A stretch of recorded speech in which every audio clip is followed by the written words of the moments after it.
আমি বানাবো veg Maggi মশলা fry. এটি সম্পূর্ণ নিরামিষ রেসিপি।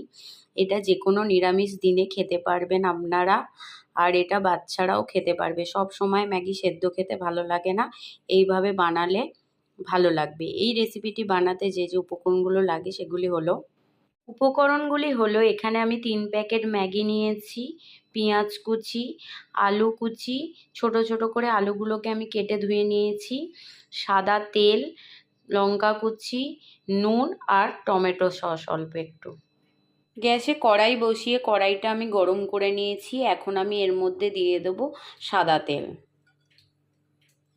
তেলটা গরম হতে দেবো। তেলটা গরম হয়ে গেছে, এখন আমি এর মধ্যে দিয়ে দেবো পেঁয়াজ কুচি। পেঁয়াজটা একটু নেড়ে নেব।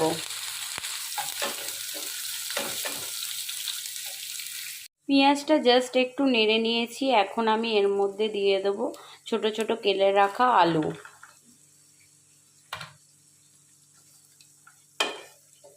তারপর দেব কাঁচা লঙ্কা কুচি,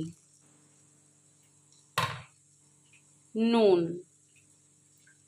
এবার পেঁয়াজ, কাঁচা লঙ্কা, আলু ভালো করে ভেজে নেব, 50% মতো ভেজে নেব। ঢাকনা চাপা দিয়ে আমি 4 মিনিট মতো ভেজে নিয়েছি আলু, পেঁয়াজ, লঙ্কাটা। আলুটা 60% মতো সেদ্ধ হয়ে গেছে। এই রকম অবস্থায় এখন আমি এর মধ্যে ম্যাগি 3টে দিয়ে দেবো। ম্যাগি 3টে দেওয়ার পর এখন আমি এখানে 2 কাপ মতো জল দেব। 2 কাপ মতো জল আমি দিয়ে দিয়েছি। এখন আমি ম্যাগিগুলোকে ভালো করে সেট করে ঢাকনা চাপা দিয়ে 3 মিনিট মতো রেখে দেবো। একবার আমি ঢাকনা খুলে ম্যাগিগুলোকে উল্টে নেব।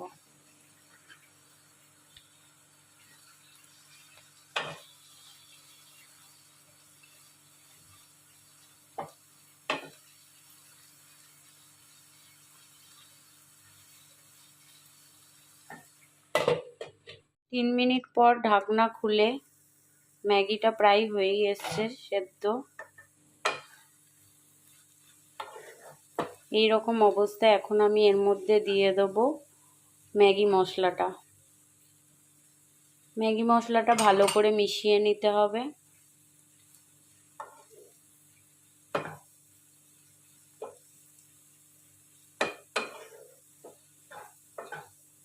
ম্যাগি মশলাটা আমি খুব ভালো মতো মিশিয়ে নিয়েছি।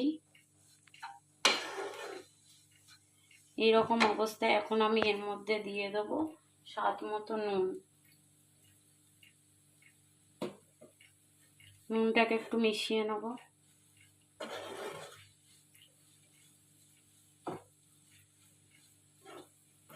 এরপর দেব টমেটো সস।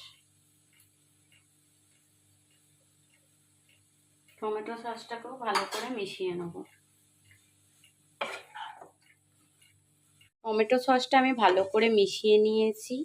রেডি হয়ে গেছে আমার আজকের রেসিপি ভেজ ম্যাগি মশলা ফ্রাই।